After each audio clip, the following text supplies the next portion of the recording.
आपका टॉपिक क्या है? जो दो शब्दों के मेल से बना है अलंकार।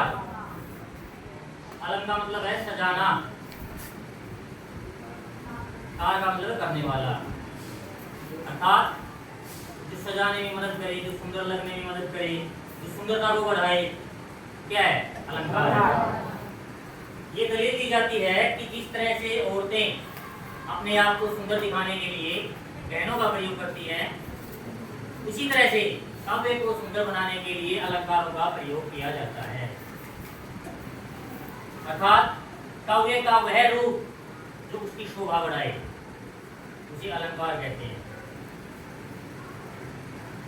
इसके दो भेद हैं, एक शब्दालंकार है, एक अर्थालंकार है।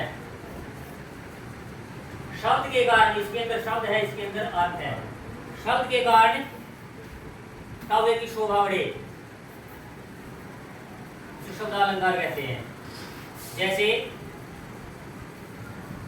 इसके तीन भेद है ना, अनुप्रास, यमक और क्लेश। अर्थात इन तीनों में से किसी का भी उदाहरण आप शब्दालंकार में रख सकते हैं।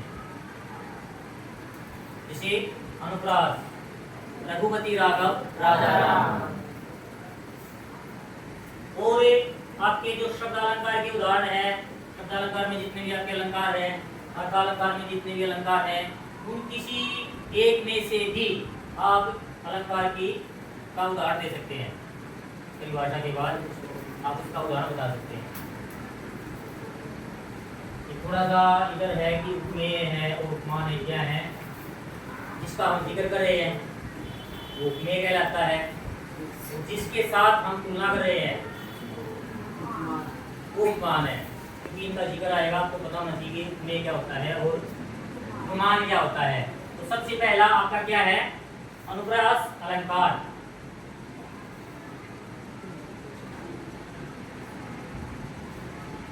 जहां पर कोई वर्ण दो या दो से अधिक बार आए, या हम ऐसे भी कह सकते हैं कि जब किसी वाक्य में किसी वर्ण की बार बार आवृत्ति हो, अर्थात किसी भी वाक्य में कोई वर्ण, कोई भी एक वर्ण दो या दो से अधिक बार आता है, उसे अनुप्रास अलंकार कहते हैं। जैसे चारों चंद्र की चंचल किरणें खेल रही थी जल थल में, स्वच्छ चांदनी बिछी हुई थी अवनी और अंबर तल में।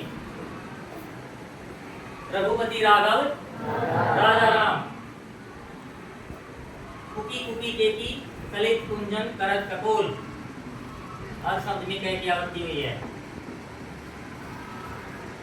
घूमती घूमती घबराई सीते, घिरी घोर घटा घन।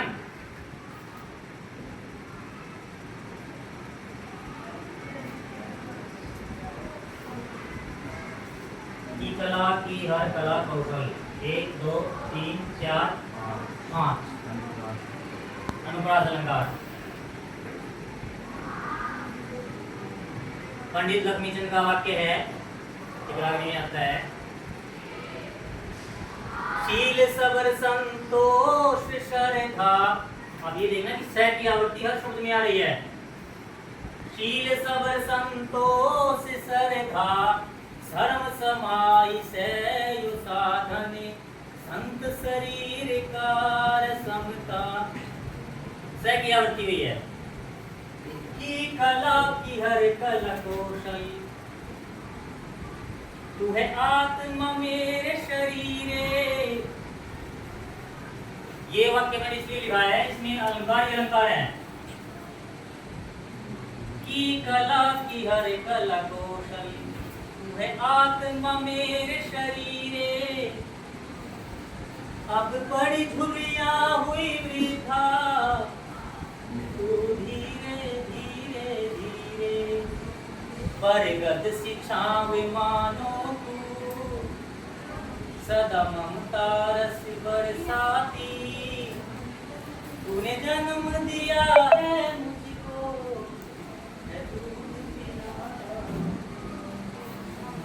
अब इसमें एक चीज का जिक्र मैं और करूंगा, अलंकार हम करवा रहे हैं, कहीं भी कोई चीज आ जाए तो जिक्र करूंगा।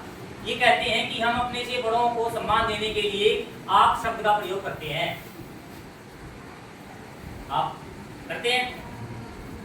तू तो ऐसा है जैसे हम उसकी इज्जत ही नहीं करें। तू के है, तू नुकरा है, तू। लेकिन मैंने माँ के लिए तू शब्द का प्रयोग किया है। क्यों किया है? किया है ना? कौन बताएगा? आप बताओ। ये कहा जाता है यदि भाषा में अत्यधिक निकटता दिखाने के लिए, क्या अत्यधिक निकटता दिखाने के लिए हम आपकी जगह तू का प्रयोग करते हैं। तू का प्रयोग गंवारपन भी दिखाता है, लेकिन तू का प्रयोग अत्यधिक निकटता दिखाने के लिए भी किया जाता है। जैसे एक तू सच्चा तेरा नाम सच्चा। हम ऐसे नहीं कहेंगे एक आप सच्चे आपका नाम सच्चा, नहीं। एक तू सच्चा तेरा नाम सच्चा, ईश्वर को कहते हैं ना अत्यधिक निकटता दिखाने के लिए। ऐसे ही माँ को भी ईश्वर का दर्जा दिया जाता है, तू शब्द का प्रयोग किया है। इसके बाद आ जाता है आपका एक आपका पिछली क्लास में पढ़ाया तो था, मधुप गुण गुना कर कह जाता। पढ़ा था अंजना? तूने कहानी है अपनी मुरझा कर गिर रही पत्तियां, देखो कितनी आज घनी। नहीं आया ध्यान? ध्यान नहीं आया तो अनुप्रास अलंकार, इसके अंदर एक अलंकार और है, जिक्र करेंगे हम। अब है यमक अलंकार, जहां पर कोई शब्द दो या दो से अधिक बार आए और हर बार उसका अलग अर्थ निकले। कोई शब्द है, कोई भी शब्द है, किसी वाक्य में दो या दो से अधिक बार आएगा और हर बार उसका अलग अर्थ निकलेगा। जैसे अपनी किताब में है, कनक कनक ते सोकुनी मादकता अधिका है। कनक का मतलब सोना, कनक का मतलब धतूरा, अर्थात सोने में धतूरे से 100 गुना नशा अधिक माना जाता है। सोने का मतलब यह धनदौलत से है। धनदौलत का नशा एक अलग ही होता है, ये किसी विद्वान ने कहा है। पूछे कृष्ण श्री कृष्ण से, श्री कृष्ण कृष्ण कैसे है? सजना है मुझे सजना के लिए। सजना शब्द 2 बार आ गया ना। आप साहित्य के विद्यार्थी हैं, समझने की जरूरत नहीं है।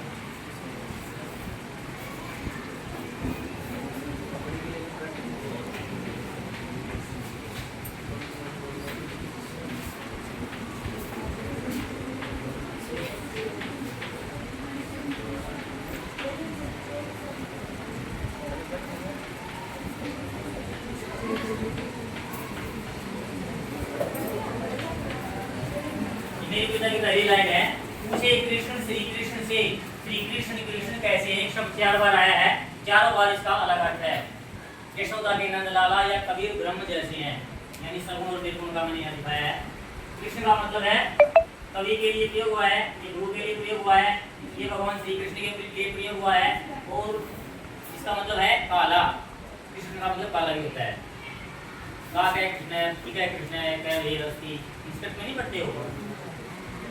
इसके बाद आ जाएगा आपका श्लेष अलंकार, ये इसका उल्टा हो जाएगा। जब किसी वाक्य में कोई शब्द एक बार आए और उसके एक से अधिक अर्थ निकले। अपनी किताब में है, बिल्कुल बहुत अच्छा उदाहरण है। क्या है?